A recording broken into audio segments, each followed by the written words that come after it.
तो अभी तक हम लोगों ने एफोरिज्म 1 to 8 तक पढ़ा था। एफोरिज्म 9 से समझने के लिए कि वाइटल फोर्स क्या है, वाइटल प्रिंसिपल क्या है, बीच में 3 लेक्चर हम लोगों ने किस चीज़ के किए, सिंपल सब्सटेंस के किए, जो कि केंट सर का पॉइंट ऑफ व्यू किसके रिकॉर्डिंग था, वाइटल प्रिंसिपल के रिकॉर्डिंग था, वाइटल फोर्स के रिकॉर्डिंग था। हमने स्टुअर्ट क्लॉस सर का पढ़ा किसके रिकॉर्डिंग, वाइटल फोर्स या वाइटल प्रिंसिपल के रिकॉर्डिंग, जहाँ पे हमने सीखा क्या कि दोनों लोग अल्टीमेटली क्या बताना चाहते थे कि ये जो वाइटल प्रिंसिपल है, ये जो डायनेमिक्स है, अल्टीमेटली क्या है, एक एनर्जी है। केंट सर उसे सिंपल सब्सटेंस बोलते थे, ठीक है, और वो सिंपल सब्सटेंस और ब्रॉड व्यू में ले जाते थे और अल्टीमेटली कहाँ पर ला के एंड कर देते हैं कि ये जो सिंपल सब्सटेंस है ये क्या है, एक अल्टीमेटली हमको समझने के लिए किस फॉर्म में समझना पड़ेगा, एक एनर्जी फॉर्म में। और यही जब स्टुअर्ट क्लॉस सर कहते थे तो वो कहते थे कि ये जो डायनेमिक्स है या फिर ये जो वाइटल प्रिंसिपल है या फिर ये जो वाइटल एनर्जी है, ये सब अल्टीमेटली डायनेमिक्स है, ये सब अल्टीमेटली क्या है, ये सब एक एनर्जी है। तो हम लोग जहाँ भी पढ़ेंगे पूरे ऑर्गेनन में, जहाँ भी हम लोग वाइटल प्रिंसिपल पढ़ेंगे या फिर हम लोग पढ़ेंगे क्या, power of the vital force, या फिर जहाँ भी हम लोग पढ़ेंगे डायनेमिक्स, या फिर जहाँ भी पढ़ेंगे क्या, वाइटल एनर्जी, हमेशा उसके अंडरस्टैंडिंग क्या होगी, एनर्जी के फॉर्म में ही समझेंगे। ठीक है, energy can not be created not be destroyed. तो अल्टीमेटली हम किस फॉर्म में पढ़ेंगे, एनर्जी फॉर्म में पढ़ेंगे। बट जब भी हम वाइटल फोर्स पढ़ेंगे या फिर जब भी पढ़ेंगे action of vital principle, vital principle का जो एक्शन है, या फिर जहां पर भी वाइटल फोर्स पढ़ेंगे तो उसका क्या मतलब होगा, उस एनर्जी का एक रिफ्लेक्शन पढ़ रहे होंगे, एक एक्शन पढ़ रहे होंगे। ठीक है, वाइटल फोर्स क्या है, वाइटल एनर्जी का एक एक्शन है। और जो हमारा action of the vital principle बोला जाए मतलब, तो ये तो सिंपल सेंटेंस ही हो गया। ठीक है, और जो डायनेमिक्स वर्ड हो गया, पावर वर्ड हो गया, एनर्जी वर्ड हो गया और डायनेमिक्स, ये सब अल्टीमेटली क्या पढ़ेंगे हम लोग, एनर्जी ही पढ़ेंगे। हम लोग जब पढ़ते हैं, जॉर्ज कुंजली सर ने जो ट्रांसलेशन किया था हनीमैन सर के ऑर्गेनम का, तो उन्होंने क्या लिखा था, उन्होंने एफोरिज्म 9 को ऐसे लिखा है, in the state of health, जब हेल्थ की स्टेट होती है, स्पिरिट लाइक वाइटल फोर्स, ये जो वाइटल फोर्स है कैसा है, स्पिरिट लाइक, स्पिरिट के जैसा है। तो हमारा वाइटल फोर्स या वाइटल प्रिंसिपल कभी स्पिरिट नहीं हो सकता, क्योंकि अगर इतना क्लियर लिखा गया स्पिरिट लाइक, तो इसका क्या मतलब हुआ, स्पिरिट के जैसा है, लेकिन वो स्पिरिट नहीं है। अगर हनुमान सर को ये बताना चाहता है कि आत्मा ही वाइटल प्रिंसिपल है, तो डायरेक्ट बोलते ना, फिर स्पिरिट ही लिख देते, स्पिरिट लाइक लिखने की क्या जरूरत थी। तो जब भी एक हेल्थ की स्टेट होती है, स्पिरिट के जैसा जो वाइटल फोर्स है जिसे हम देख नहीं सकते, हम सिर्फ उसका क्या एक्शन देख रहे हैं। और ब्रैकेट में क्या लिखा है, डायनेमिक्स, और डायनेमिक्स मतलब क्या होता है, एनर्जी। जब एक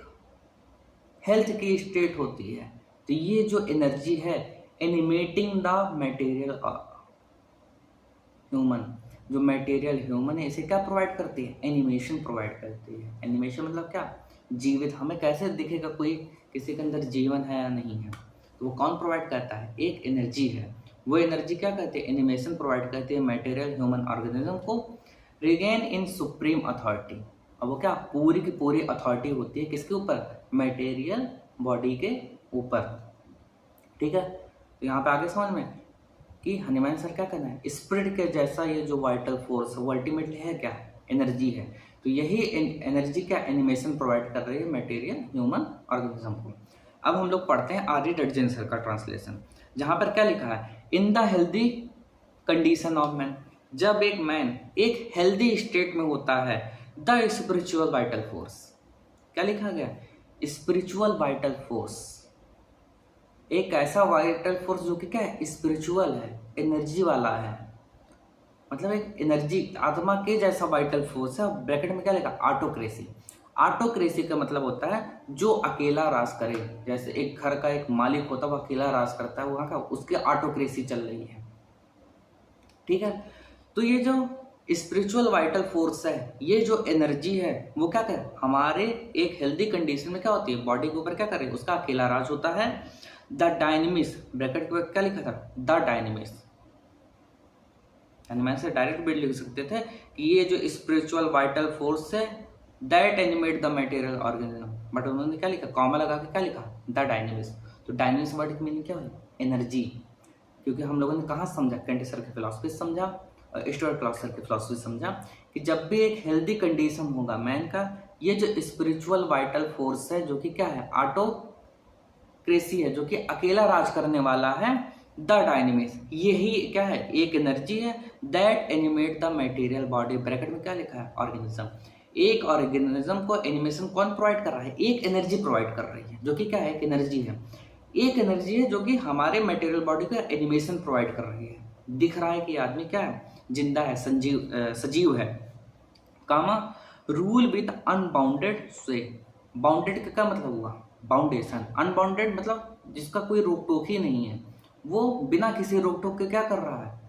बॉडी के अंदर रूल कर रहा है। रूल का मतलब रूलिंग पार्टी नहीं होती, जैसे इस समय बीजेपी का रूल है, मतलब रूल क्या, हमारे मटेरियल बॉडी के ऊपर एक एनर्जी का क्या है, रूल है, वो हमारे बॉडी को चला रही है, लेकिन किस फॉर्म में, स्वे फॉर्म में। और स्वे वर्ड की मीनिंग क्या होते हैं, ऑसिलेशन या फिर फ्लक्चुएशन, फ्लक्चुएटिंग या फिर ऑसिलेटिंग। तो हमारी एनर्जी कैसी है, फ्लक्चुएटिंग है, वो स्टेट नहीं है, एक कांस्टेंट एनर्जी लेवल नहीं हो सकता बॉडी का, वो कैसा है, चेंज होता रहता है। जैसे कई लोग होते हैं जिनके मॉर्निंग का एनर्जी लेवल अलग होता है, आफ्टरनून का एनर्जी लेवल अलग होता है, कई लोग का शाम का एनर्जी लेवल अलग होता है, कई लोगों को सुबह पढ़ना अच्छा लगता है, क्यों, क्योंकि उसकी उस समय एनर्जी कैसी है, अच्छी है, और कई लोगों को शाम के टाइम पढ़ना अच्छा लगता है। तो हर पर्सन की जब भी एक हेल्दी कंडीशन होगी, तो ये जो डायनेमिक्स है, ये जो एनर्जी है, जो एनिमेशन प्रोवाइड कर रही है, जो बिना किसी रोक टोक के रूल कर रही है बॉडी में, वो कैसे किस फॉर्म में है, अनबाउंडेड स्वे, बिना किसी रोक टोक के फ्लक्चुएटिंग है। मतलब क्या करे, हमारी बॉडी के अंदर जो डायनेमिक्स, जो एनर्जी रूल कर रही है, वो कैसी है, फ्लक्चुएटिंग है, कभी एनर्जी ज़्यादा होती है, कभी एनर्जी कम होती है। स्वे वर्ड की मीनिंग यही होती है। तो हम लोग पढ़ते हैं, health is a state of complete physical, mental and social well being, not merely an absence of disease. तो हेल्थ इज ए स्टेट, ये जो स्टेट तो हो ही नहीं सकता, क्यों, जब बॉडी में एक एनर्जी लेवल कम ज़्यादा हो रहा है, तो हेल्थ इज ए स्टेट, तो ये स्टेट वर्ड क्या नहीं होना चाहिए। तो हम लोग जब SPM की बुक पढ़ते हैं अपनी, तो वहाँ पे जब हेल्थ की डिफिनीशन पढ़ते हैं, वहाँ पे इस पर डिस्कशन है कि हेल्थ कभी स्टेट हो ही नहीं सकती। क्यों, क्योंकि बॉडी में हमेशा चेंजेस होते रहते हैं, बॉडी हमेशा एक एनिमेशन फॉर्म में रहती है, तो हमेशा हेल्थ कैसा होगा, एक डायनेमिक स्टेट होगा। तो अभी हम लोग SPM की बुक में भले पढ़ा रहे हैं, ये अभी न्यू डिस्कशन स्टार्ट हुआ है कि हेल्थ ये एक डायनेमिक स्टेट है, बट हनीमैन सर उस समय इस चीज़ का अंडरस्टैंडिंग रखते थे, इसीलिए उन्होंने क्या बोला कि जब भी एक हेल्दी कंडीशन होगी मैन की, यहाँ पे हनीमैन सर ने कहीं भी स्टेट नहीं बोला, हनीमैन सर ने क्या बोला, जब भी एक हेल्दी कंडीशन होगी मैन की, तो स्पिरिचुअल वाइटल फोर्स, ये जो एनर्जी है, जो एनिमेशन प्रोवाइड कर रही है ऑर्गेनिज्म को, वो रूल करती है किस फॉर्म में, बिना किसी रोक टोक के फ्लक्चुएटिंग फॉर्म में, एक ऑसिलेटिंग फॉर्म में, जब कभी एनर्जी कम रहती है, कभी एनर्जी ज़्यादा रहती है। Comma and retain the all the part of the organism in admirable harmonious vital operation, और जो कि क्या करती है, यही जो एनर्जी है रिटेन करती है ऑर्गेनिज्म के सारे पार्ट को। हमारी बॉडी के कौन कौन से पार्ट है, जो जितने भी पार्ट हम लोग का, ब्रेन हो गया, आई हो गया, लीवर फंक्शन हो गया, स्प्लीन का हो गया, GIT हो गया, सेक्सुअल फंक्शन हो गया, सारे क्या है, all the part of the organism. Organism के जितने भी पार्ट है उसको किस फॉर्म में रखती है, इन एडमिरेबल। एडमिरेबल का मतलब जिसे एडमायर किया जा सके, एक हेल्दी स्टेट में रखा जा सके। हारमोनियस, हारमोनियस की क्या मीनिंग हुई, जैसे एक संगीत हम लोग सुनते हैं, सॉन्ग सुनते हैं, चाहे वो हारमोनियम में सुने, चाहे वो गिटार में सुने, चाहे तबले में सुने, उन सब में क्या होती है, हमें भले अलग अलग लग रहा होता है, बट अल्टीमेटली तीनों का सोर्स अल्टीमेट क्या है, सेम होता है। और वो जो सॉन्ग ओरिजिनेट हुआ वो कहाँ से आया, नेचर से आया। तो जो नेचर से सॉन्ग है, जो कि नेचर की हार्मनी है, तो ये जो हमारी बॉडी के अंदर एनर्जी है, वो नेचर के साथ किस फॉर्म में रखती है, हमारे बॉडी को एक हार्मनी फॉर्म में रखती है। तो ये जो एनर्जी है वो हमारे सारे बॉडी के पार्ट को एडमिरेबल हार्मोनियस नेचर के साथ मिलाकर चलती है वाइटल ऑपरेशन। और जितने भी बॉडी के वाइटल ऑपरेशन होते हैं, चाहे वो हमारे किसी ग्लैंड का फंक्शन हो, चाहे ब्रेन का फंक्शन हो, हमारे बॉडी के जितने भी फंक्शन है, vital operation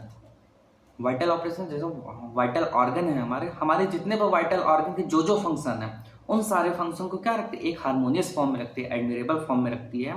as regard both sensation and function, किस रिगार्डिंग बात कर रही है ये एनर्जी के, हमारे बॉडी पार्ट को किस रिगार्डिंग पे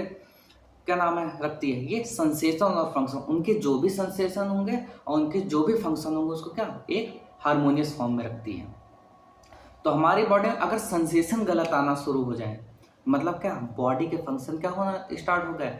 एनर्जी लेवल बॉडी का डिस्टर्ब हो गया। इसीलिए होम्योपैथी हम लोग बहुत सारी मेडिसिन पढ़ते हैं जहाँ पे सेंसेशन सिर्फ पढ़ते हैं, sensation as a bone are broken, वहाँ पे पैथोलॉजी भले ना क्रिएट हुई है बट सेंसेशन आना क्या हो चुका है, स्टार्ट हो चुका है। मतलब बॉडी का एनर्जी लेवल जो फ्लक्चुएटिंग था वो क्या कर रहा है, एक सिम्टम प्रोड्यूस कर रहा है। So that our indwelling reason gifted mind, indwelling का मतलब क्या, जो अंदर रह रहा है,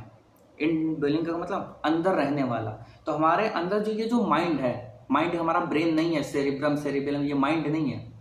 ये क्या है ब्रेन है, सेरिबेलम ही है, ये ब्रेन है, ये माइंड नहीं है। लेकिन यहाँ से जो थॉट आ रहे हैं वो हमारा क्या है, माइंड है। तो जब हमारे बॉडी के सारे वाइटल ऑपरेशन, सारे बॉडी के फंक्शन एक हार्मोनियस फॉर्म में होते हैं, सारे उसके सेंसेशन और सारे फंक्शन क्या होते हैं एक हार्मोनियस वे में होते हैं, मतलब नेचर के साथ क्या होता है मिलकर चल रहे होते हैं। तो ये जो हमारा माइंड है जिसे केंट सर क्या बोलते हैं, विल एंड अंडरस्टैंडिंग बोलते हैं, reason gifted mind can freely employ the living, तभी ये जो माइंड है एम्प्लॉय करेगा, मतलब एक जॉब करेगा, एक काम करेगा किसके अंदर, एक लिविंग ऑर्गेनिज्म के अंदर। तो अगर हमारी बॉडी की एनर्जी गड़बड़ होगी तो हमारा माइंड प्रॉपर फंक्शन नहीं कर सकता, ठीक है। Comma healthy instrument for the higher purpose of our existence, ये जो हमारी बॉडी क्या है एक हेल्दी इंस्ट्रूमेंट है, सिर्फ और सिर्फ क्या है एक इंस्ट्रूमेंट है जिसे एनिमेशन प्रोवाइड किया किसने, एक डायनेमिस्ट ने, एनर्जी ने, for the higher purpose of our existence. और ये शायद समझाने की जरूरत नहीं कि higher purpose of our existence है क्या, हम लोग इस दुनिया में क्यों आए हुए हैं। तो कई लोगों से बोलते हैं क्या रिप्रोडक्शन क्या आए हुए हैं, अपने क्या एक्सपीरियंस करने आए हुए हैं, अपने कर्म को जानने के लिए आए हुए हैं और अपनी प्रोजनी आगे बढ़ाने के लिए आए हुए हैं, ठीक है। तो एफ्रोजन 9 क्या है, एफ्रोजन 9 क्या है कि जब भी एक हेल्दी कंडीशन होगी तो ये जो हमारा वाइटल प्रिंसिपल है, ये जो हमारा डायनेमिक्स है, ये जो हमारा वाइटल एनर्जी है, ये तीनों क्या अल्टीमेटली कहना ये चाहते हैं, ये जो एनर्जी है वो हमारे बॉडी के अंदर अकेली क्या कर रही है, राज कर रही है, वही एनिमेशन प्रोवाइड कर रही है और बिना किसी रोक टोक के क्या है रूल कर रही है, किस फॉर्म में, फ्लक्चुएटिंग फॉर्म में, कभी कम होती है एनर्जी लेवल कभी ज़्यादा होती है। और जब ऐसा कर रही होती है क्या कर रही होती है, हमारे बॉडी के जितने भी वाइटल ऑपरेशन हैं, जितने भी ऑर्गेनिज्म के पार्ट हैं उसको एक हार्मनी फॉर्म में रखती है, मतलब एक नेचर के साथ मिलाकर रखती है, किस regarding, both sensation and function. अगर हमारे बॉडी का सेंसेशन गड़बड़ हो रहा है तो मतलब एनर्जी लेवल डिस्टर्ब हो चुका है, वाइटल प्रिंसिपल डिस्टर्ब हो चुका है। सो दैट ताकि क्या हो सके, हमारी बॉडी के अंदर ये जो माइंड है वो किस फॉर्म में आ सके, एम्प्लॉय द लिविंग, इस ऑर्गेनिज्म को, ये जो बॉडी को एम्प्लॉय कर सके, एक जॉब कर सके इस बॉडी के लिए, किस लिए, for the higher purpose of our existence, हमारे एग्जिस्टेंस का जो सबसे ज़्यादा हायर पर्पज है उसके लिए। तो फ्रोजन 9 हमारा यही है। अब